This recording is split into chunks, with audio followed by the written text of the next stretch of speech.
أعوذ بالله من الشيطان الرجيم. بسم الله الرحمن الرحيم.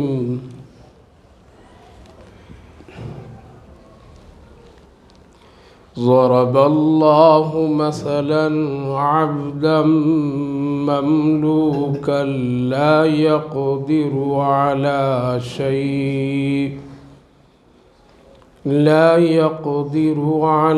شيء ومن رزقناه منا رزقا حسنا فهو ينفق منه سرا وجهرا هل يستوون؟ الحمد لله بل أكثرهم لا يعلمون. وضرب الله مثلا رجلين أحدهما أبكم لا يقدر على شيء وهو كل على مولاه أينما يوجه لا يأتي بخير هل يستوي هو ومن يأمر بالعدل وهو على صراط مستقيم. ولله غيب السماوات والأرض وما أمر الساعة إلا كلمح البصر أو هو أقرب إن الله على كل شيء قدير. صدق الله العظيم. ضرب الله مثلا عبدا مملوكا لا يقدر. اللہ مثال دیتا ہے ایک ایسے بندے کی جو غلام ہے، کسی کے ماتحت مال کی حیثیت سے ہے، قدرت نہیں رکھتا ہے وہ کسی چیز پر، اور وہ شخص ہے جس کو اللہ نے روزی رزق دیا اور وہ خرچ کرتا ہے دکھا کر بھی اور چھپا کر بھی. هل يستوون؟ کیا دونوں برابر ہو سکتے ہیں؟ الحمدللہ، تمام کی تمام تعریفیں اللہ ہی کے لیے ہے، اکثر لوگ نہیں جانتے. اور اللہ مثال دیتا ہے دو بندوں کی، دو غلاموں کی، کہ ان میں سے ایک ایسا ہے جو گونگا ہے، قدرت نہیں رکھتا ہے وہ کسی چیز کے کرنے پر، اور وہ اپنے مالک پر بوجھ ہے. اور ایک ایسا ہے جو خیر کا کام کرتا ہے، عدل کرتا ہے. کیا یہ دونوں برابر ہو سکتے ہیں؟ وَهُوَ عَلَى صِرَاطٍ مُسْتَقِيمٍ، وہ جو خیر کا کام کرتا ہے وہ سیدھے راستے پر ہے. بھائی اور بزرگوں، اس سے پہلی جو آیات گزری تھی جس میں اللہ تعالیٰ نے انسانوں کی پیدائش اور اس کے ساتھ ساتھ اس کے موت کے حالات کے بارے میں بھی ذکر فرمایا تھا کہ انسان کی زندگی کی حالات یہ ہے کہ ایک ایسے موڑ اور ایسی کیفیت میں انسان آ جاتا ہے جہاں اس کو کچھ بھی معلوم نہیں ہوتا ہے، جس کو ارذل عمر سے تعبیر کیا گیا ہے۔ اور یہ سب انسان کے اختیار میں نہیں ہے، بلکہ یہ سب کچھ کرنے والا اللہ ہے۔ اس کے ساتھ ساتھ اللہ تعالیٰ نے فرمایا تھا کہ تمہارے اوپر ہمارے احسانات دیکھو کہ تمہاری خوشیوں کے لیے تمہاری زندگی میں آل اولاد بیوی بچے یہ سب ہم تم کو ایک سسٹم سے دیتے رہتے ہیں اور تمہارے خاندان کو چلاتے ہیں۔ پھر اللہ نے ایک مثال دی تھی کہ ایک وہ لوگ ہیں جو ہماری ہی پیدا کی ہوئی چیزوں سے وہ معبود بنا لیتے ہیں، جبکہ اس کے اندر میں کوئی حیثیت اور کوئی طاقت نفع نقصان کی نہیں ہے۔ کیا وہ میرے مقابلے میں میرے ساتھ کی برابری ہے؟ نہیں ہو سکتا ہے۔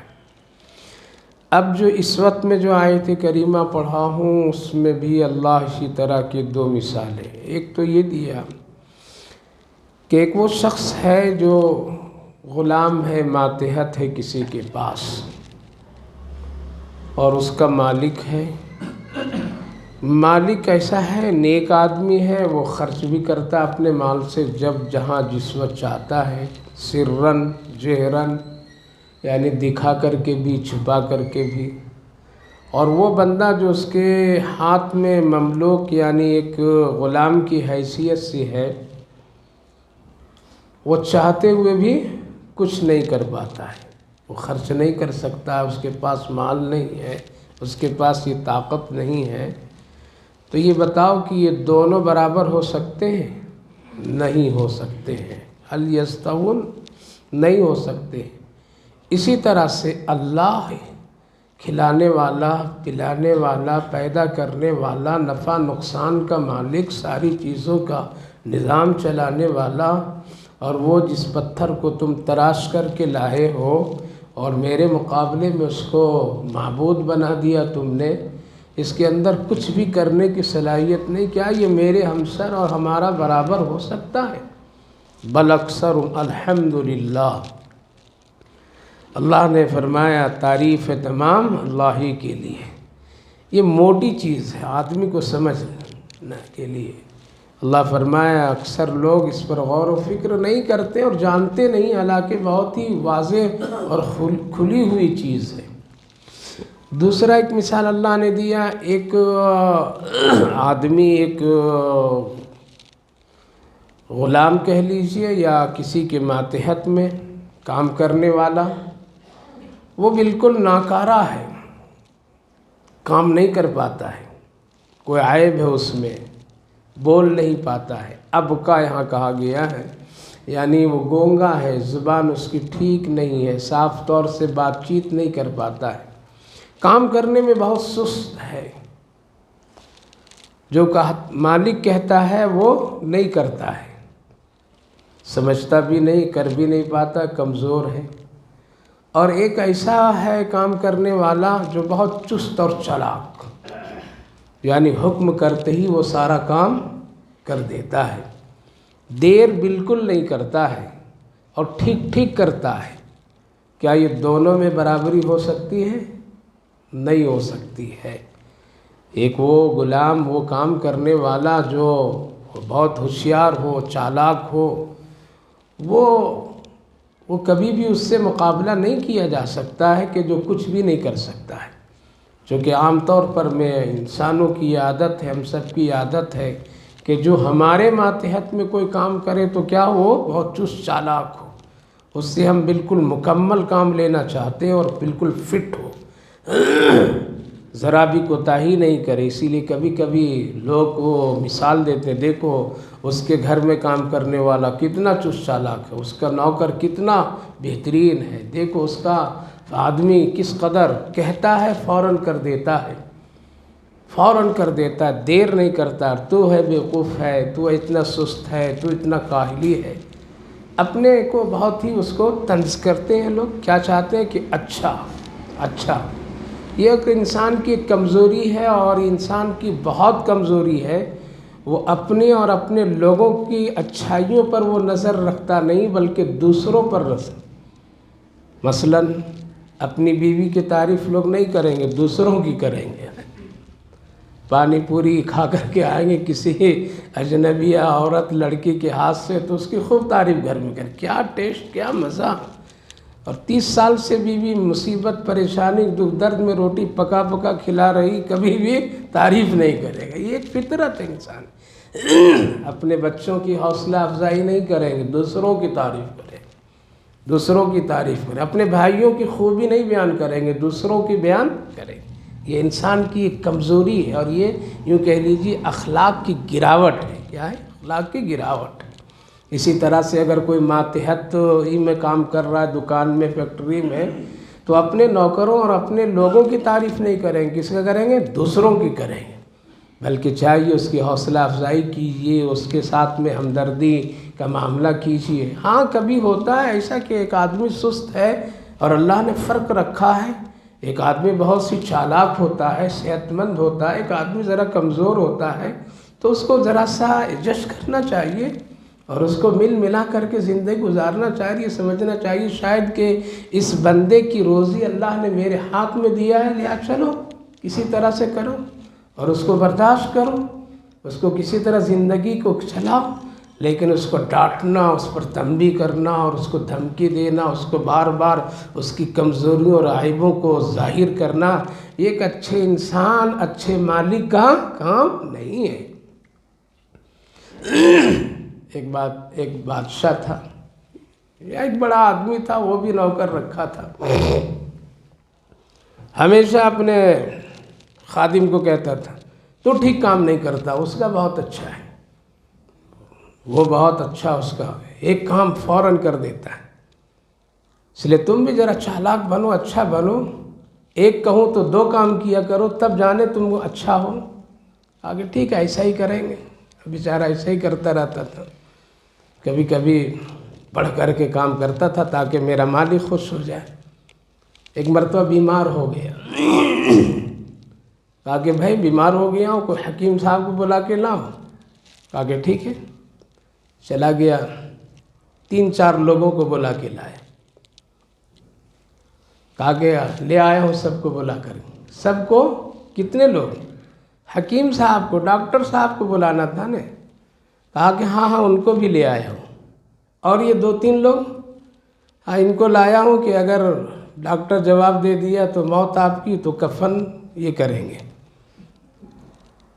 پھر قبر کھودنے کی ضرورت، تو ان کو بھی لے آیا ہوں. آپ ہی کہتے تھے نا کہ ایک کے بجائے 2 کام کیا کرو. تو کفن والے بھی بلا لیا ہوں، قبر کھودنے والے بھی بلا لیا ہوں، مولوی صاحب بھی پیچھے آ رہے ہیں، وہ بھی جنازہ پڑھا دیں گے. تو اتنا مت چالاک ہو جائیے کہ بس ایک ہی مرتبہ سب آ جائیں. کسی غریب پر، کسی کمزور پر ہمدردی کرنا چاہیے، جشن کرنا چاہیے. نہ یہ کہ اس کو طنز اور طرح تو سب آ جائیں گے، ملک الموت بھی آ جائیں گے، سارا کام ایک ہی ساتھ کر دیں گے. اسی لیے چھوٹوں پر رحم، چھوٹوں پر رحم، شفقت، خود اس کی حوصلہ افزائی، یہ اللہ کو زیادہ پسند ہے. اس لیے ہم لوگ خود کمزور ہیں، ہم سب کا رب ہم سب پر احسان فرماتا ہے، ہم سب کی ہزاروں کمزوریوں پر وہ پردہ ڈالتا ہے. قسم خدا کی اگر پردہ نہیں ڈالتا تو ہم لوگ اپنے گھر میں اپنے بچوں اور اپنی بیوی کے ساتھ منہ دکھانے کے لائق نہیں ہوتے. اتنی کمزوریاں ہیں. اس لیے ایک انسان کے ساتھ بھی ہمدردی کا معاملہ کرے. خیر غلام کی بات میں بات یہ آئی تو اللہ نے کتنے خوبصورت ایک مثال دیا ہے. ایک وہ جو تم استعمال کرتے ہو، اگر تمہارا بندہ، تمہارے ساتھ کام کرنے والا غلام، اگر وہ کچھ کم ہے، اس میں کچھ عیب ہے، اور ایک وہ ہے جو چست چالاک، ہمت، حوصلہ والا ہے، تو یہ دونوں برابر نہیں ہو سکتے ہیں. تو کیا ایک مٹی کا پتلا رب کریم مہربان کا مقابلہ کر سکتا ہے؟ دونوں کو تم برابر کر سکتے ہو. یا پھر وہ جس کو ہم نے پیدا کیا، کہ زندگی دی اس کو، اور پھر وہ اگر ولایت کے درجے پر آ گیا، اس کو میں ولی بنا دیا، ایک اچھا اس کو مقام اور رتبہ دیا، اور پھر وہ دنیا سے چلا گیا، تو اس کو بھی تم میرے مقابلے میں کھڑا کر دیتے ہو کہ یہ بھی وہی کام کرتا ہے جو ہمارا اللہ کرتا ہے. کبھی بھی ایسا نہیں ہو سکتا، یہ دونوں برابری نہیں ہو سکتی ہے۔ پتہ چلا کہ توحید پر ایمان نہایت ہی ضروری ہے، اللہ ہے، اللہ کے سوا کوئی نہیں ہے۔ اس کے بعد اللہ رب العالمین نے فرمایا وَلِلَّهِ غَيْبُ السَّمَاوَاتِ وَالْأَرْضِ وَمَا أَمْرُ السَّاعَةِ إِلَّا كَلَمْحِ الْبَصَرِ، اور اللہ ہی غیب کی باتیں زمین و آسمان کی جانتا، اللہ کے سوا کسی کو معلوم نہیں۔ وَمَا أَمْرُ السَّاعَةِ، اور قیامت کا معاملہ، قیامت کے سلسلے میں لوگوں کو سوال کرنا اور پوچھنا، اللہ فرما رہا اس کا تو پلک جھپکنے کی بقدر ہے، یعنی وہ تو اتنی جلدی قیامت بپا ہوگی، اتنی جلدی ہوگی، یوں سمجھو کہ جیسے آنکھ بند کرنا اور کھولنا، اتنی جلدی قیامت آ جائے گی۔ جب اللہ کا حکم ہو جائے گا، آسمان ٹوٹیں گے، پھٹیں گے، زمین پھٹے گی، دریا بہیں گے، سب۔ قلم ہل بصر کا ترجمہ بصر آنکھ، قلم ہل یہ پلک جھپکتے ہی جس کو کہیے، اللہ اپنی طاقت بتا رہا ہے۔ تم قیامت کے بارے میں سوچ رہے ہو، وہ بہت ہی شدت کا معاملہ ہے، پلک جھپکتے ہی آ جائے گا تیرے پاس، او وہ اقرب، یا اس سے بھی زیادہ میں کرنا چاہوں تو کر دوں گا، اور اس سے بھی زیادہ ہو جائے گا۔ لہٰذا قیامت کے سلسلے میں سوال لوگ کیا کرتے تھے، کب آئے گی، کیسی آئے گی، کیا حالات ہوں گے، کتنی دیر، کیا وقت؟ تو اللہ تعالیٰ نے اس کا جواب دیا ہے وَمَا أَمْرُ السَّاعَةِ۔ ایک تو سب سے پہلی بات، غیب کی خبر کس کو معلوم؟ اللہ کو معلوم ہے۔ ہاں کچھ بنیادی چیزیں انسان کو تجربات کی روشنی میں اللہ دیا ہے، جو نبض دے کر کے بتا دیتا ہے بخار ہے، ہاتھ دکھا کر کے ہم معلوم کر لیتے ہیں کہ ہمارے جسم کیا تغیر و تبدیلی ہے۔ کچھ حالات اور کچھ مشینیں ایسی ہیں جس کے ذریعے سے آج تجربہ کر لیا جاتا ہے، لیکن یہ حقیقی علم نہیں ہے۔ کیا ہے؟ یہ حقیقی علم نہیں ہے، اس میں چک ہو سکتا ہے، اس میں کمی ہو سکتی ہے۔ ایک آدمی خبر دے رہا ہے لیکن وہ خبر صحیح نہیں ہو سکتی ہے، پرفیکٹ نہیں ہے، لیکن اللہ جو خبر دے رہا ہے وہ بالکل پکا اور سچا حق ہے۔ لہٰذا غیب کا علم صرف اور صرف کس کو؟ اللہ۔ یہاں تک کہ اپنے خاص نبی حضرت محمد الرسول اللہ صلی اللہ علیہ وسلم کو بھی اللہ نے غیب کی خبر نہیں دی کلی طور پر۔ آپ وہی بات بتائیں جو اللہ نے آپ کو خبر دی اور پھر آپ کو بتانے کا حکم دیا، اور نہیں جہاں بتانے کا حکم ہوا وہاں آپ خاموش رہیں، آپ خاموش رہیں۔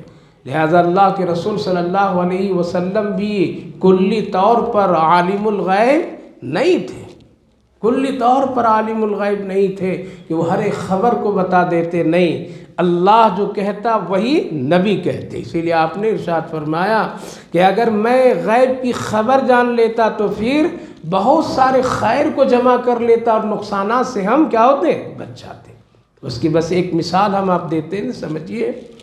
یہودی لوگ آئے اور آ کر کے اللہ کے رسول صلی اللہ علیہ وسلم سے بہت چنیدہ صحابہ کو مطالبہ کیا کہ جو بہترین قرآن پڑھنے والے وہ صحابہ دیجیے ہم کو، ہم اپنے محلے میں ان کو ٹھہرائیں گے، اپنے محلے میں اس سے قرآن ہم لوگ سیکھیں گے، یہ ہم لوگوں کو قرآن کی تعلیم دیں گے، ہمارے بچے عورتیں سب لوگ قرآن سیکھیں گے۔ یا رسول اللہ بہترین قرآن حضرات کو دیجیے۔ 70 قرآن پڑھنے والوں کو اللہ کے رسول صلی اللہ علیہ وسلم روانہ کیے، اور ان 70 صحابہ کو قرآن پڑھنے والے کو کیا کیے؟ وہ لوگ شہید کر دیے، دھوکے میں لا کر کے ان سب کو شہید کر دی، شہادت ہو گئی۔ آپ اس غم میں رہے کہ آپ روتے تھے ان صحابہ کی شہادت پر کہ کتنا بڑا دھوکہ ہوا، کس قدر لوگوں نے دھوکے میں لایا۔ یہ ایک مصلحت، یہ حکمت اللہ کی۔ عرض یہ کرنا ہے کہ اگر غیب کی خبر رسول اللہ صلی اللہ علیہ وسلم جانتے کہ کیا ہونے والا ہے تو آپ اپنے پسندیدہ اور چنیدہ قرآن پڑھنے والے صحابہ کو روانہ نہیں کرتے۔ پتہ چلا کہ آپ صلی اللہ علیہ وسلم کو اللہ نے جتنا علم دیا ہے اتنے ہی آپ بتائیں، اس سے زیادہ آپ نہیں بتائیں۔ اور 5 بنیادی علم تو کسی کو نہیں اللہ نے دیا، 5 بنیادی علم کسی کو نہیں دیا اللہ تعالیٰ نے، نہ نبی کو، نہ رسول کو، کسی کو نہیں۔ آج دنیا میں اگر کوئی دعویٰ کرتا ہے تو اس کا دعویٰ یہ غلط، وہ تجربے کی بنیاد پر کچھ کہہ سکتا ہے لیکن دعویٰ اس کا غلط۔ ان اللہ عندہ علم الساعۃ وما تخرج من ثمرات، ان اللہ عندہ علم الساعۃ وینزل الغیث ویعلم ما فی الارحام وما تدری نفس ماذا تکسب غدا۔ 21ویں جز میں سورہ لقمان کی آخری آیت ہے جس میں 5 چیزوں کے بارے میں کہ ہم نے بارش کا علم کسی کو نہیں دیا ہے، ماں کے پیٹ میں کیا ہے اس کے بارے میں بھی علم کسی کو نہیں، کون کل کیا کھائے گا یہ بھی کسی کو بارے علم نہیں، کون کہاں مرے گا، اس کے کس حال میں مرے گا اس میں بھی نہیں۔ اب یہ کہیں گے کہ بارش کے بارے میں تو لوگ خبر دے دیتے، بتا دیتے ہیں، یہ اس وقت بتاتے ہیں جب اللہ حالات اور ماحول بناتا ہے تب لوگ بتاتے ہیں، پہلے سے نہیں بتا سکتے۔ جب بادل کی کیفیت آتی ہے اور اس کا ایک ہوا اور فضا کی کیفیت تیار ہوتی ہے تب یہ آلات اور مشینوں سے دیکھ کے تجربہ کرتے ہیں یہ بادل یہاں سے یہاں تک کب آئیں گے اور کب بارش ہوگی۔ کبھی کبھی اس کے کہنے کے مطابق وہ چیز نہیں ہوتی ہے۔ دوسری بات کہتے ہیں اگر کوئی خبر بھی دے دیا لیکن کوئی یہ نہیں بتا سکتا ہے کہ اس بارش سے انسانوں کے لیے خیر ہوگا یا شر ہوگا، یہ علم کس کو ہے؟ صرف اللہ کو ہے۔ یہ بھی کوئی نہیں بتا سکتا ہے کہ کتنی بارش ہوگی، کم ہوگی یا زیادہ ہوگی، لہذا یہ پوری تفصیلات ہے۔ آپ کہیں گے کھانے کے بارے میں اللہ کہہ رہا ہے کل کیا کھاؤ گے کچھ پتہ نہیں ہے، ہم اور آپ کہیں گے سب تو تیار ہے گھر میں، ابھی بھی بتا دیں گے یہ پکا ہوا ہے، لیکن یہ بھی خبر نہیں ہے کہ لقمہ اندر جا سکتا ہے، یعنی کتنے ایسے ہیں ہاتھ اٹھاتے ہی ختم۔ اس لیے اس کے بارے میں اللہ کو علم ہے، دانے دانے کی خبر اللہ رکھتا ہے۔ ماں کے پیٹ میں کیا چیز ہے یہ بھی اللہ جانتا ہے۔ ڈاکٹر اگر بتاتا تو اس وقت جب کیا ہے وہ شکلیں تیار ہو جاتی ہیں، جب اللہ اس کی پوری کیفیت ماں کے پیٹ میں بچے کے تیار کر دیتا ہے تب وہ جا کے فائنل کرتا ہے یہ لڑکا ہے یا لڑکی ہے۔ آپ شروع سے نہیں بتا، اللہ کو وہ معلوم ہے کہ اس پانی کے قطرے سے کیا پیدا میں کروں گا، لڑکا کروں گا یا لڑکی۔ پھر کسی کو معلوم نہیں ہے بچہ آنے والا نیک ہے یا برا ہے، یہ معلوم کس کو ہے؟ اگر ماں باپ کو بھی معلوم ہو جائے کہ بچہ آنے والا بدمعاش اور شریر تو پھر اس کو، لیکن یہ معلوم نہیں ہے کسی کو کہ کب قیامت کب آئے گی، یہ کسی کو معلوم نہیں ہے، نہیں معلوم کون کہاں مرے گا، نہیں اس کو مار دیں گے ہم فلاں جگہ پر، نہیں اللہ کو معلوم ہے کس حال میں موت آئے گی۔ یہی وہ 5 چیزیں جو حضرت امام مالک علیہ الرحمہ جب عمر کے آخری حصے میں پہنچے، مدینہ طیبہ میں قیام، ہمیشہ وہ چاہتے تھے کہ ہم یہیں مروں، کہاں؟ میری موت مدینے میں ہو، رسول اللہ کی پڑوسی رہوں، یہیں ہماری تدفین ہو، اس لیے کہیں نہیں جاتے تھے، وہیں آخری عمر گزارنا چاہتے تھے۔ لیکن جب حج کا موقع آتا تھا تو بہت تڑپتے تھے، کاش کہ معلوم ہو جاتا، کاش کہ معلوم ہو جاتا کتنے دن زندہ رہوں گا، حج کے بعد رہوں گا یا نہیں رہوں گا، معلوم اگر ہوتا تو جلدی سے حج کر کے آ جاتا۔ حج میں بھی نہیں جاتے تھے ڈر سے کہ کہیں ایسا نہ ہو موت وہاں ہو جائے گی اور وہیں میری قبر لوگ بنا دیں، اس لیے مدینہ ہی میں، مدینہ مدینہ ہے، کیا ہے؟ مدینہ مدینہ ہے، عزت و شرف ہے، رسول اللہ کی شعر ہے، وہاں نبی پاک علیہ الصلاۃ والسلام کی خیر برکتیں اللہ اس کی وجہ سے اتارتا رہتا ہے، اس لیے اس سے محبت ایک ایمان کا تقاضا ہے، نہیں جاتے تھے۔ ایک موقع پر مسجد نبوی میں سوئے تو بہت بے چینی کے ساتھ خواب میں رسول اللہ صلی اللہ علیہ وسلم کی زیارت ہوئی، تو بے چینی میں سوال یہ، یا رسول اللہ میں کتنے دن تک زندہ رہوں گا بتا دیجیے مجھے تاکہ میں جا کر کے حج کر کے آؤں۔ آپ صلی اللہ علیہ وسلم اس طرح سے ہاتھ اٹھا دیے اور یہ زیارت ختم ہو گئی۔ اب بہت پریشان ہوئے، 5 گھنٹہ یا 5 دن، 5 ہفتہ، 5 سال، کچھ تو نبی تو بتائے نہیں، صرف یہ اٹھا۔ اس سے کیا مراد؟ 5 گھنٹہ ہے، 5 دن ہے، 5 مہینے، 5 سال ہے، کیا ہے؟ وضاحت نہیں ہو پائی، بہت بے چین بے قرار ہو گئے، تو اپنے شاگرد خاص کو بھیجے معبر کے پاس، تعبیر بتانے والے پاس، علامہ ابن شیری رحمہ اللہ کے پاس جا کے پوچھو کہ ایک آدمی اس طرح خواب دیکھا ہے، اس کی تعبیر کیا ہے؟ تو انہوں نے کہا کہ نام بتاؤ کون دیکھا ہے؟ کہا کہ میں ہی دیکھا ہوں۔ کہا بیوقوف تو کہاں سے ایسا خواب دیکھ سکتا ہے؟ ایسا خواب تم کہاں سے دیکھ سکتا ہے؟ نہیں تو جھوٹ بول رہا ہے، نام پہلے بتاؤ۔ کہا کہ نہیں میں ہی دیکھا ہوں۔ نہ تم دیکھ ہی نہیں سکتے ہو ایسا خواب، حالانکہ ہے یہ کوئی بڑی، ایسا نہیں دیکھ سکتے ہو تم، نام بتاؤ۔ کہا کہ ٹھیک ہے جا رہا ہوں پوچھ کے آتا ہوں۔ واپس آئے، استاد سے اجازت لیے کہ حضرت نام آپ کا بتانا پڑے گا تبھی ہوگا یہ کام، نہیں تو نہیں ہوگا۔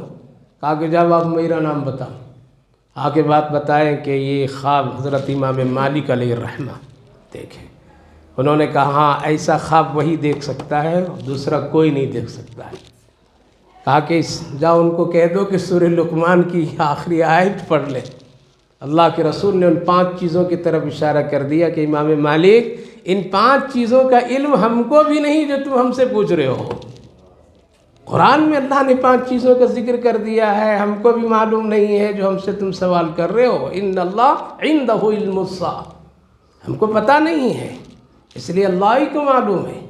اس لیے کسی کو ہاتھ دے کر ستارے پر ایمان مت رکھیے۔ ہم لوگ تو بہت کمزور ہیں، بھٹک جاتے ہیں۔ عالم الغیب صرف اور صرف اللہ ہے، اللہ ہے۔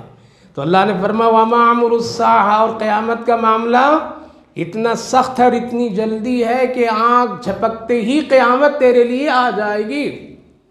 قرآن کریم میں ایک جگہ اللہ نے ارشاد فرمایا ہے یا ایھا الناس اتقوا ربکم ان زلزلۃ الساعۃ شیء عظیم، ایک زلزلہ بپا ہوگا، لوگ بے ہوش ہو جائیں گے۔ لیکن ایک بات یہاں یاد رکھیے، قیامت مسلمان پر نہیں آئے گی، کس پر آئے گی؟ کافر پر آئے گی۔ اب کہیں گے تو ہم لوگ تو بچ گئے، ہم ہی لوگ میں کتنے کفر لیے بیٹھے ہیں۔ وہ مخلص مسلمان جو صرف اور صرف اللہ کے لیے ایمان رکھتا ہو، اللہ کی ذات عمل میں کوئی شریک نہیں کرتا ہو، ویسا مخلص مسلمان سب کو اللہ پہلے بلا لے گا۔ اللہ کہیں عذاب بھیجتا ہے تو نیک بندوں کو ہٹا دیتا ہے۔ اللہ قیامت جب وہ نازل کر قیامت جب بپا کرے گا تو اس وقت میں کیا ہوگا؟ سارے مخلص بندے چلے جائیں گے۔ کون رہیں گے؟ صرف کھوٹے سکے رہیں گے، آدھے ویدے والے رہیں گے، جو کلمہ تو پڑھا لیکن وہ عمل نہیں کیا۔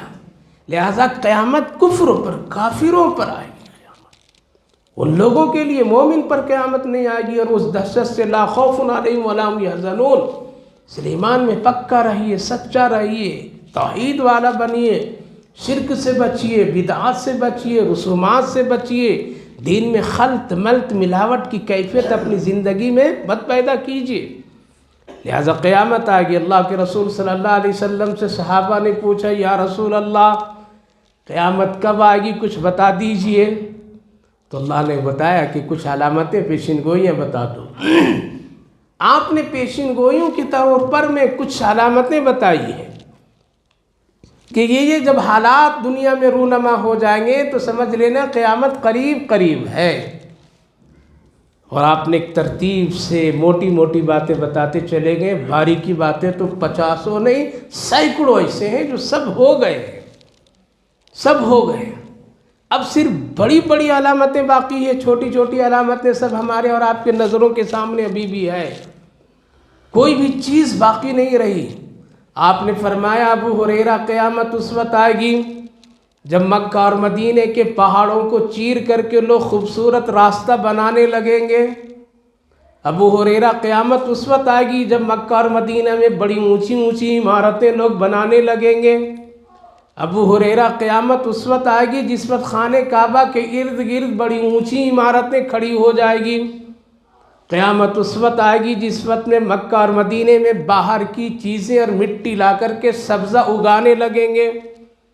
قیامت اس وقت آئے گی جس وقت میں لوگ مسجدوں کو خوب سجانے لگیں گے۔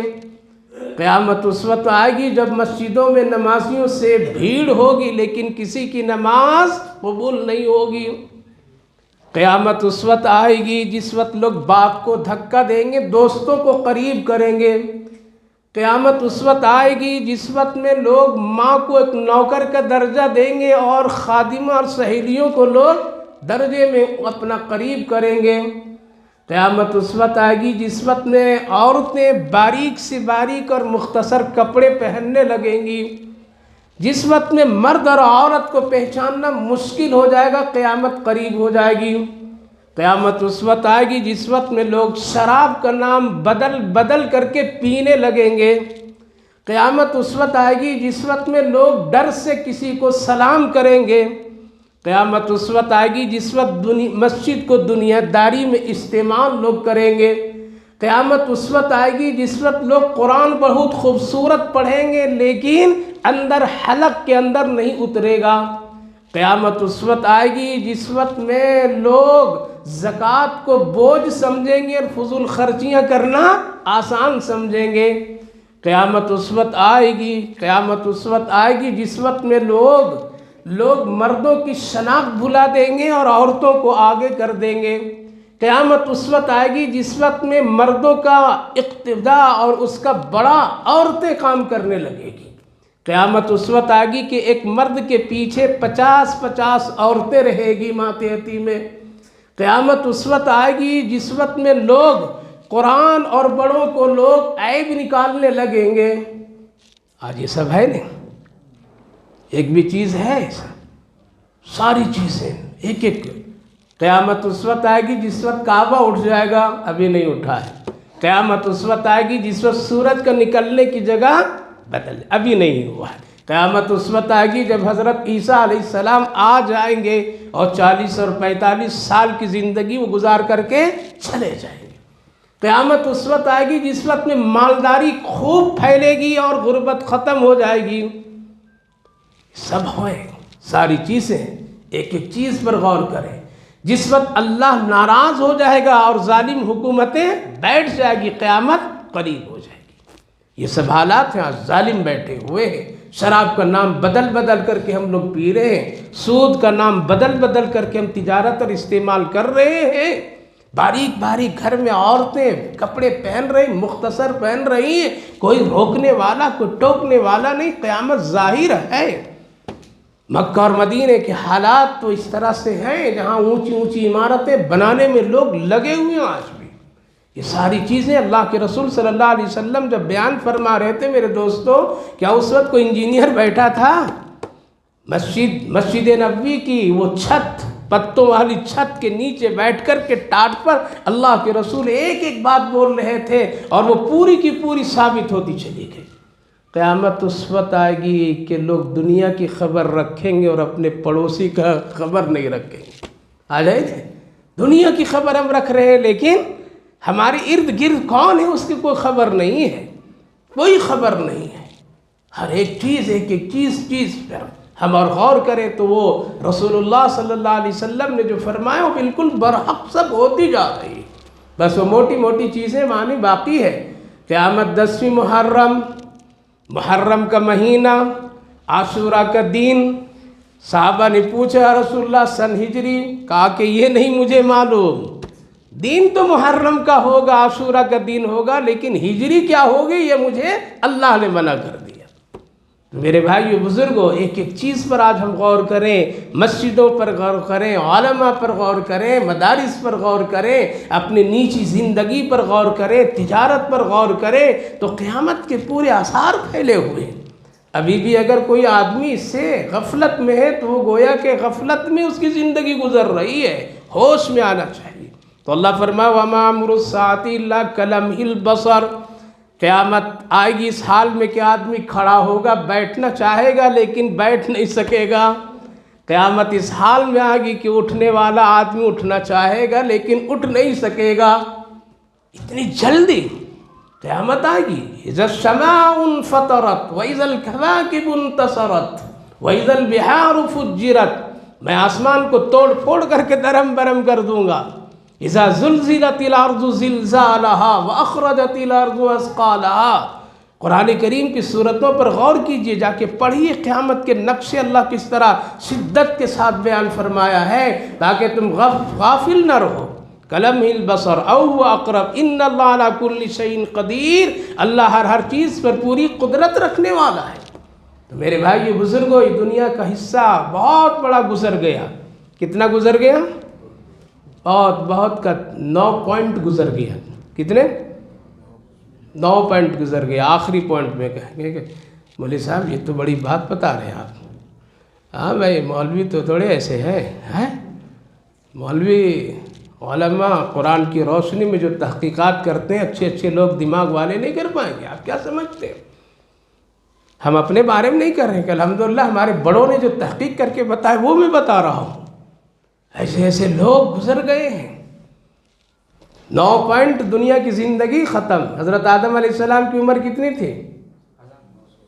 1000. حضرت نوح علیہ السلام کی 950. کتنا گھٹا؟ 50. ہر ایک نبی کی عمر گھٹتے گھٹتے کہاں تک؟ رسول اللہ صلی اللہ علیہ وسلم تک گھٹ گئی نا.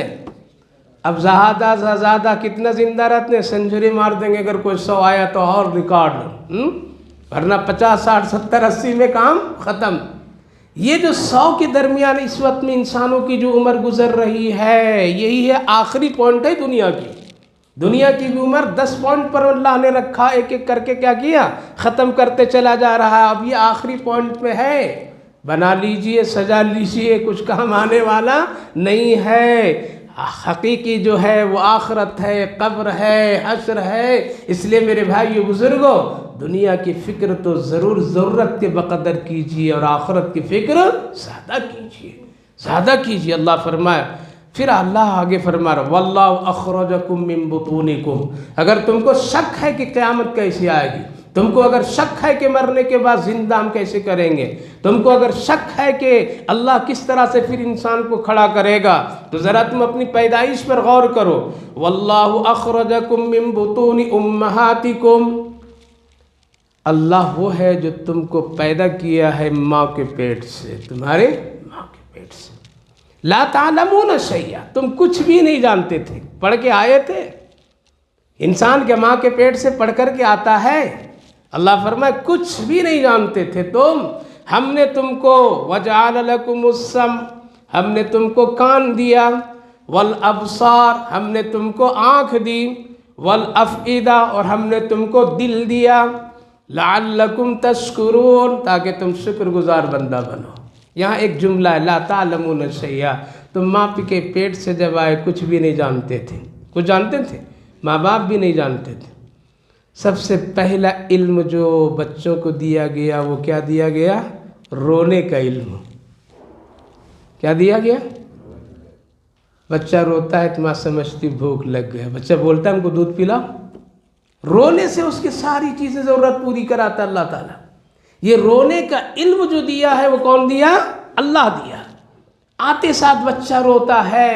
رونے کا یہ علم، یہ فن، یہ طریقہ کون بتلایا؟ کیا کسی اسکول سے پڑھ کر کے آیا؟ نہیں. اللہ نے اس کو قدرتی طور پر میں رونے کی کیفیت عطا فرما دیا. اب بچہ روتا ہے تو ماں سمجھتی بھوک لگی ہے. بچہ روتا ہے تو ماں سمجھ جاتی کہ اس کو گرمی لگ رہی ہے. بچہ روتا ہے تو سمجھ جاتی اس کو کوئی مچھر کاٹا ہے. بچہ روتا ہے تو ماں اس کی تمام ضرورتوں کو اس کے رونے کی بقدر پوری کر دیتی ہے. پتہ چلا کہ یہ علم رونے کا کون دیا؟ اللہ دیا. تو اللہ فرمائے تم کچھ بھی نہیں جانتے تھے. پھر تدریجاً اللہ رب العالمین کیا کیا؟ تدریجاً اللہ اس کو علم دیتا گیا. دودھ پینے کا علم کس نے دیا؟ کیسے پیے گا بچہ؟ کیا ماں باپ پڑھائے ہیں؟ یا اسے ہونٹ لگانا، اس طرح سے چوسنا کوئی اسکول سے؟ اللہ قدرتی طور پر میں بچے کو کیا کیا؟ دودھ پینے کا، ہونٹ سے، ماں کی چھاتی سے یہ تعلیم اللہ نے دے کر کے پیدا کیا. تب وہ پیتا ہے، اسی سے اس سے اپنی خوراک کو لیتا ہے. یہ علم کس نے دیا؟ یہ کھانے کا علم کس نے دیا؟ پینے کا علم کس نے دیا؟ تو اللہ لا تعلمون، تم کچھ جانتے نہیں تھے، ہم نے تم کو علم تدریجاً دیتا گیا.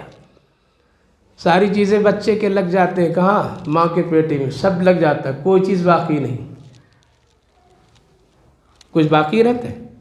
ہاں بولیے. دانت، ہاں سب لگ گیا. بال لگ گئے، ناخن بھی ماں کے پیٹ سے، بال سر میں ماں کے پیٹ سے. صرف ایک چیز نہیں ہے، کیا ہے؟ اللہ کیوں نہیں لگایا؟ اس کو بھی لگا دیا رہتا وہیں. پھر یہاں کوئی میڈیکل میں جا کے نہیں لگواتا ہے، اس کو وہیں لگا دیا ہوتا، کیوں نہیں لگایا؟ کیا وہاں اللہ کی قدرت نہیں؟ یا دانت کو دنیا میں لا کے کوئی فٹ کرے گا کیا؟ غور کیا کبھی اپنی پیدائش پر، اپنے بچوں پر کبھی غور کیا کہ رب کریم کتنا بڑا مہربان ہے، کتنا بڑا مہربان ہے؟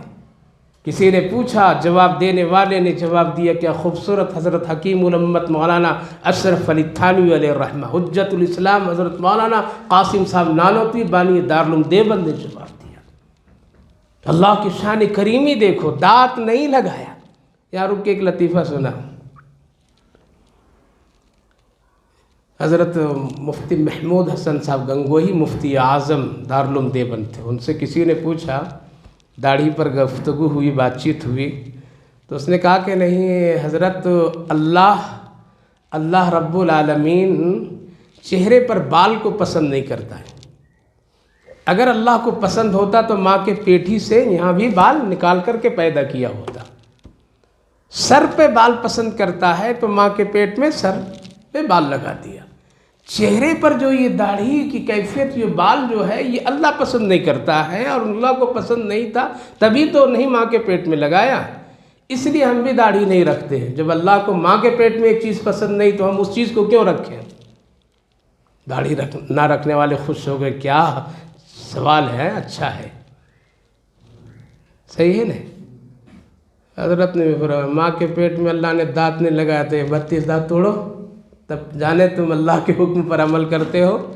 ہاں، ماں کے پیٹ میں تو نہیں لگائے نا، تو یہ 32 دانت لیے پھرے کیوں چل رہے ہو؟ اس کو بھی نکالتے رو جس طرح داڑھی روز نکالتے ہو۔ ارے پسند ناپسند اللہ کی کب کیا اس کی حکمت ہے نا۔ اب ہم نہ رکھیں تو الگ بات ہے، ہم مرد عورت بن جائیں تو الگ بات ہے، عورت مرد بن جائے تو یہ الگ بات ہے۔ اللہ کے نظام قدرت میں کوئی فرق آنے والا نہیں ہے۔ تو یہ دانت ماں کے پیٹ میں اللہ نے کیوں نہیں لگایا، باہر کیوں لگایا؟ غور کیجئے، اللہ کی قدرت شان سمجھیے۔ جواب دیتے اس لیے کہ اس کو روزی، اس کا خوراک ماں کے ایک نازک حصے سے اللہ نے رکھا تھا۔ اگر دانت ماں کے پیٹھی میں بچے کے لگ جاتا تو آ کر کے وہ دودھ پیتا، ہو سکتا ہے شرارت اور غفلت کی بنیاد پر میں بچہ اپنی دانت سے ماں کے اس نازک حصے کو اگر دباتا، کاٹتا تو ماں کو تکلیف ہوتی۔ رب کریم مہربان نے اتنا بھی اولاد سے ماں کو تکلیف دینا پسند نہیں کیا۔ آج بوڑھے ہو جائیں تو گھر سے نکال دو، آج بوڑھے ہو جائیں تو اس کے کھانے کی باری لگا دو، آج بوڑھے ہو جائیں تو اس کو اولڈ ہاؤس میں جا کر کے ڈال دو، آج بوڑھے ہو جائیں تو ان کے ساتھ میں زیادتی کرو۔ ارے جس رب کریم مہربان نے دانت نہیں لگا کر کے ماں کی تکلیف سے بچایا، ماں کو تکلیف دینے سے روکا، وہ کتنا بڑا مہربان ہے۔ اس لیے پھر کتنے دودھ پینے کا وقت کتنا ہے؟ 2 سے 2.5 سال۔ بچوں کو بھی دانت کب آتا ہے؟ اسی مدت میں آتے ہیں، 2 سے 2.5 سال کی مدت میں۔ جب یہ روٹی کھانے کے لائق ہو جاتا ہے، جب کوئی دانے چیپنے کے لائق ہو جاتا ہے، تب اللہ دانت لگاتا ہے، ماں کے دودھ سے ہٹا دیتا ہے اس کو۔ تو یہ جو علم ہے، دودھ پینا، یہ رونا، ان کی کیفیت اور یہ ساری چیزیں، یہ بچہ کہیں اسکول سے پڑھ کر کے نہیں آتا ہے، بلکہ اللہ فرما رہا ہے لا تعلمون شیئا، تم نہیں جانتے ہو، میں تم کو سکھا کر کے پیدا کیا۔ اور آج پڑھنے لکھنے کا جو ہے وہ کس کے لیے ہے؟ بولیے نا، صرف انسان لکھتا پڑھتا، باقی کوئی مخلوق لکھنے پڑھنے والی ہے؟ کتنے مخلوق ہیں؟ 18,000۔ ان میں سے جاندار ہے کسی کا اسکول؟ ہارے پرندے اسکول جا رہے ہیں، جانور جا رہے ہیں، گائے بھینس جا رہے ہیں، کتے بلیاں اسکول جا رہے ہیں۔ صرف انسان ہی پڑھنے کے چکر میں ہے، پھر بھی کہتا ہے کہ میں بہت اچھا ہے۔ کسی بھی پرندے جاندار کا پڑھنے لکھنے کا کوئی دنیا میں اللہ نے سسٹم نہیں رکھا ہے، بلکہ وہ پیدا کرتا ہے تو اس کی زندگی ضروریات کے علم اللہ پوری کی پوری اس کو دے کر کے پیدا کرتا ہے۔ انسان کمزور ہے کہ اس کو علم کی ضرورت ہے، اس لیے وہ پڑھنے لکھنے کا سلسلہ لگا رکھتا ہے اور وہ اس چیز کو حاصل کرتا ہے، اور علم کی اہمیت اسی لیے اللہ نے انسانوں میں بتایا۔ لہذا میرے بھائیو بزرگوں، پڑھنے لکھنے کا جو سلسلہ صرف انسانوں میں ہے، باقی چرندے پرندے درندے کسی میں نہیں ہے، لیکن ان کی بھی ضرورت ہے، ان کو بھی بھوک لگتی ہے تو بھوک کے بارے میں چھانتا کہ کہاں ہم کو روزی ملے گی، کیسے ملے گی، کیسے کھانا ہے، کون صحت مند ہے، وہ بھی علم رکھتے ہیں اور اللہ ان کو اتنا دیتا ہے۔ ان کو اتنا دیتا ہے، لا تعلمون شیئا۔ اس لیے انسانوں کو چاہیے علم کی بنیاد پر تکبر نہیں، غرور نہیں، گھمنڈ نہیں، بلکہ ہر ایک مخلوق جاندار کو اللہ نے ان کی زندگی کی ضروریات کے لیے اتنا علم عطا کر دیتا ہے۔ آپ ایک مرغی کو دیکھیے اور مرغی کو جا کر کے سامنے ڈھیلا اٹھائیے تو مرغی آپ کے قریب آئے گی یا بھاگے گی؟ ایک کوا یا کوئی پرندہ ہے، اس کے سامنے آپ ڈنڈا اٹھا دیجئے تو آپ کے پاس آئے گی یا بھاگے گی؟ معلوم ہے اس کو کہ یہ ہم کو مارے گا، میری جان کے خطرے، اسی لیے بھاگ رہا ہے۔ اتنا علم کس نے دیا اس کو؟ کسی اسکول میں پڑھا، وہ کسی پروفیسر نے اس کو سمجھایا، کوئی مولوی نے اس کو ٹیوشن دیا؟ یہ اللہ کی شان کریمی ہے کہ اللہ ان کی ضرورت کے مطابق لایا، ضرورت کے مطابق۔ دیوبند میں جب مدرسہ بنا تھا نا تو چھوٹا تھا مدرسہ اور کچھ بھی نہیں تھے، عمارتیں، کھلی ہوئی جگہ تھی، تو باورچی جب روٹی پکا کر جاتا تھا سارے بندر آ کر کے روٹیاں سب کھا جاتے تھے۔ باورچی بہت پریشان ہوا، یہ کیا روز تماشا کہا کیا سب کا جنازہ اعلان کرا دیتا ہوں۔ بازار گیا اور زہر کی پوڑیاں لایا اور کیا کیا اس میں ملا کر کے روٹیاں کچھ پکا کر کے ایک الگ سے حصے میں رکھ دیا کہ آج بندر جب آئیں گے روٹی سب کھائیں گے تو بس سب مریں گے تو جنازے کا اعلان ہو جائے گا۔ یہ روز پریشانی، روٹیاں کھا جاتے ہیں بچوں کو، پھر دوبارہ مجھے پکانا، کبھی نہیں بھی رہتا آٹا مدرسے میں تو بڑی پریشانی، لہذا بندروں کو مارنے میں عافیت ہے۔ باورچی کام کر دیا۔ حضرت قاری طیب صاحب رحمہ اللہ لکھتے ہیں کہ باورچی کام کر دیا، یہ آٹے میں زہر ملا کر روٹیاں پکا کر رکھ دی ایک جگہ۔ بندر آ گئے، 2 آئے 3 آئے، روٹی کو توڑے ناک میں لگائے۔ ان کی فطرت ہے، وہ پہلے یہاں جانچ کرتے ہیں۔ ہم کو اللہ نے یہ سب صلاحیت دور سے دے دیا۔ مسجد کے بازو اگر یا تہہ خانے میں اگر جماعت والے کھانا پکائیں گے تو نماز پڑھتے پڑھتے مہک آ جاتی ہے کہ کیا پکا رہی ہے۔ اللہ نے کتنے دور سے ہمارے حساس بنایا ہے، سانس میں کتنی تاثیر اور طاقت رکھ دیا ہے۔ ان لوگوں کی یہ طاقت نہیں ہے، وہ ناک میں لگاتے ہیں تب وہ کھاتے ہیں۔ تو ایک بندر آیا، روٹی توڑا، ناک میں لگایا تو اس کو ذرا خطرہ محسوس ہوا۔ دوسرے کو کہا تم توڑو، وہ توڑا تو اس بھی کہا کہ نہیں ٹھیک نہیں ہے۔ تیسرے نے توڑا، وہ بھی لگایا، کہا نا ٹھیک نہیں، آج کچھ خطرہ ہے۔ کہا کہ چلو بڑے حضرت کو بلا کے لاتے ہیں، سرجن ڈاکٹر کو بلا کے لاتے ہیں۔ تینوں گئے، جنگل تھا اس وقت، یہ آبادی نہیں تھی۔ تینوں گئے، جا کر کے بڑے صاحب ڈاکٹر کو لائے۔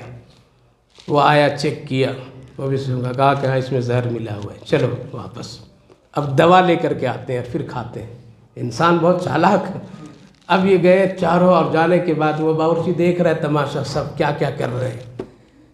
چاروں گئے اور جنگل سے اب اور 10 20 50 لے کر کے آئے، اور سب لوگ آئے اور آ کر کے سب کے ہاتھ میں ایک درخت کی ٹہنی، پتا۔ اب آئے اور روٹی کھائیں پتا کھائیں، روٹی کھائیں پتا کھائیں۔ یہ دیکھ رہا ہے، پھر بھی سوچا کہ مرے گا تو ضرور، لیکن ایک بھی نہیں مرا۔ اب جا کر کے قصہ سنائے محتمم صاحب کو، حضرت آج ایسا ایسا میں نے کر دیا تھا اور یہ کام ہوا ہے، اور بندر ایسا ایسا سب کیے ہیں۔ حضرت نے فرمایا زہر کی روٹی کھا رہے تھے تو پتے میں اللہ نے اس کے لیے شفا رکھا تھا، وہ یہ بھی کھا کر کے اپنا علاج کرا لیا۔ ہم اور آپ کہتے ہیں ہم ڈاکٹر، ہم انجینئر، ہم پڑھے لکھے ہیں، اتنا جتن کر کے ہم لوگ پڑھتے ہیں، اتنا پڑھتے ہیں، کیا کیا حالات گزرتے ہیں۔ وہ تو بغیر پڑھے ڈاکٹر بن گیا ہے، وہ بغیر اسکول گئے ہوئے بن گئے۔ کون بنایا؟ بولیے، زور سے بولیے، کون بنایا؟ اللہ بنایا، اللہ بنایا۔ تو اللہ کیا فرما رہا ہے؟ غور کرو، واللہ اخرجکم من بطون امہاتکم، اللہ وہ جو تم کو ماں کے پیٹ سے پیدا کیا اس طرح کہ تم کچھ بھی نہیں جانتے تھے، کچھ نہیں پتا، سب اللہ نے۔ وجعل لکم السمع، کان دیا، آنکھ دی، دل دیا۔ انسان کی یہی مرکزی چیز ہے، کیا ہے؟ سوال یہ پیدا ہوتا ہے کہ پہلے یہاں کان کا ذکر اللہ کیا۔ بچہ دیکھتا نہیں پہلے بلکہ سنتا ہے۔ کیا کیا؟ کیا کرتا وہ؟ پیدا ہوتا ہے تو آنکھ اس کی بند رہتی کافی دیر تک، کہ کئی دنوں تک بچہ آنکھ نہیں کھول پاتا ہے، لیکن کان کا اللہ نے جاری کر دیتا ہے سننے کا۔ اسی لیے حکم دیا گیا، کیا دیا گیا حکم؟ جب بچہ پیدا ہو جائے تو پہلا گانا داہنے کان میں ہے، یہی نہیں ہے؟ پہلے کان میں ایک فلم کے گانا سنا تو دوسرے میں۔ ہم لوگ اتنا ہے، متاثر ہے۔ وہ واقعہ ہے نا لطیفے کا، کہ کہ ماں کہتے تھے بیٹا کچھ بھی تم کو استنجا پیشاب لگے تو یہ نہیں کہنا کہ ہم ٹوائلٹ جائیں گے بیت الخلاء جائیں گے پیشاب سے گھن کی باتیں مت سنانا، بلکہ جب لگے گا تو تم کہہ دینا ہم گانا گائیں گے، تو پیشاب کا ایک گانا اور بیت الخلاء کے لیے 2 گانا تم بول دو، ہم سمجھیں گے کرا دیں گے فارغ کر دیں گے۔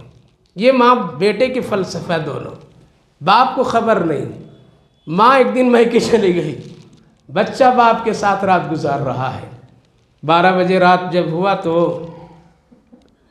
بچے نے کہا کہ ابا گانا گائیں گے، کہا کہ بیٹا چپ رہو، ابھی رات میں گانا نہیں گائیں گے، ہم کو بہت زور سے گانے کے دل چاہ رہا ہے۔ ارے نہیں ابھی مت گاؤ، کیا کہیں گے پڑوسی، کیا کہیں گے وہ۔ اب بچہ ضد اور باپ روک رہا ہے، آخر میں کہا کہ بیٹا اگر گانا ہے تو آہستہ آہستہ میرے کان میں گا دو۔ اب جو وہ نیکر پینٹ اٹھا کر کے جب گانا، ارے یہ کیا کر رہا ہے تو گانا گا رہے، بچوں کی صحیح دینی تربیت نہیں کریں گے تو سر پر پیشاب کریں گے، ماحول ایسا آ گیا ہے، دین ہی میں عافیت ہے ماں باپ کو، اس لیے بچوں کی تربیت ٹھیک کرو، گانوں سے بچاؤ، ورنہ میرے بھائیو بزرگوں بچے بگڑ رہے ہیں، بیٹیاں بگڑ رہی ہیں، کہا کہ یہ کیا، کہا کہ امی اسی طرح بتائی ہے، وہی کام ہم کر رہے تھے، خبر لیا کرو ہماری بیوی ہماری بچے کی کیسی تربیت کر رہی ہے۔ آپ باہر سے آئیے پوچھئے بچوں کو نماز پڑھائی یا نہیں پڑھائی، صرف کپڑے اور اسکول کا خیال، نماز کا بھی خیال کرائی یا نہیں کرائی، پوچھئے آپ، ذمہ داری دے کر کے جائیے، کیا کیا کرتا ہے بچہ، ذمہ داری ماں کی ہے، گھر میں 24 گھنٹہ رہتی ہے۔ تو حکم کیا دیا گیا کہ پہلے کان میں اذان، اس کان میں اذان، اس کان میں اقامت، آنکھیں نہیں، کیوں، کان سننے لگا ہے اسی وقت، ماں کے پیٹ سے بچہ آیا، سننے کا سلسلہ جاری، اسی لیے حکم دیا بھی اذان دو تاکہ اس سے قلب میں توحید پہنچ جائے، اللہ کا نام پہنچ جائے، رسول اللہ کا نام پہنچ جائے اس کا نام۔ بعض علماء کرام لکھتے ہیں کہ قل هو اللہ بھی پڑھ کر کے اس کے کان میں سنانا چاہیے، جو قل هو اللہ پڑھ کر کے سنا دیتا ہے اس بچے میں اللہ تعالیٰ بے حیائی اور بے شرمی کے حالات نکال دیتا ہے۔ تو کان دیا، آنکھ دی، دل دیا، یہ ہے نہیں، تینوں کیا کرنا ہے، اس کو شکر ادا کرنا ہے اللہ کے۔ اس لیے میرے بھائی بزرگوں یہ کان اور آنکھ بڑی نعمت ہے، انشاءاللہ اس پر بھی اگلے ہفتے کو بات ہوگی۔ اللہم صلی علی سیدنا نبینا حبیبنا مولانا محمد وبارک وسلم علیہ۔ اللہم ربنا آتنا فی الدنیا حسنۃ وفی الآخرۃ حسنۃ وقنا عذاب النار۔ اللہم لا الہ الا هو الحلیم الکریم انت رب العرش العظیم یا حی یا قیوم برحمتک نستغیث۔ اے اللہ ہم سب تیرے بندے ہیں اور کمزور ہیں، گنہگار ہیں، خطا کار ہیں، اے اللہ بہت ساری تیری نعمتیں ہم سب کھاتے پیتے ہیں، اللہ ہم سب کو شکر گزار بندہ بنا لیجیے، اللہ شکر کی توفیق نصیب فرمائیے، ناشکری اور کفران نعمت سے ہم سب کی پوری پوری حفاظت فرمائیے، ہدایت اور ایمان کی توفیق نصیب فرمائیے، پرفتن حالات اور زمانے سے اللہ ہم سب کی حفاظت فرمائیے، نئے نئے حالات اور فتنوں سے اللہ امت کی حفاظت فرمائیے، یا ارحم الراحمین اس بابرکت مجلس کو بے حد قبول فرمائیے۔ جتنے بھائی بزرگ نوجوان بچے بیٹھے سنیں، اللہ سننے کہنے کو قبول فرما لیجئے اور آخرت کے لیے نجات کا ذریعہ بنا دیجئے، دنیا کے لیے خیر فلاح صلاح ہدایت کا ذریعہ بنا دیجئے، سب کی مشکلات حل فرما دیجئے، جو قرضوں میں ان کی آسانیاں پیدا فرما دیجئے، جو لوگ بھی جن جن مسائل میں پریشان ہیں اللہ تو جانتا ہے، تیرے بندے ہیں، سب کے مسئلے کا حل فرما دیجئے، روزی رزق میں برکتیں رحمتیں عطا فرما دیجئے، اللہ جو بیمار انہیں صحت و شفا نصیب فرما دیجئے، صحت مندوں کو سلامتی نصیب فرما دیجئے، جو لوگ دنیا سے جا چکے ہیں ان سب کی مغفرت فرمائیے، ہماری ان دعاؤں کو اپنے فضل و کرم رحمتوں سے قبول فرمائیے۔ صلی اللہ علی النبی وعلی آلہ وسلم۔ سبحان ربک رب العزت عما یصفون وسلام علی المرسلین والحمد للہ رب العالمین۔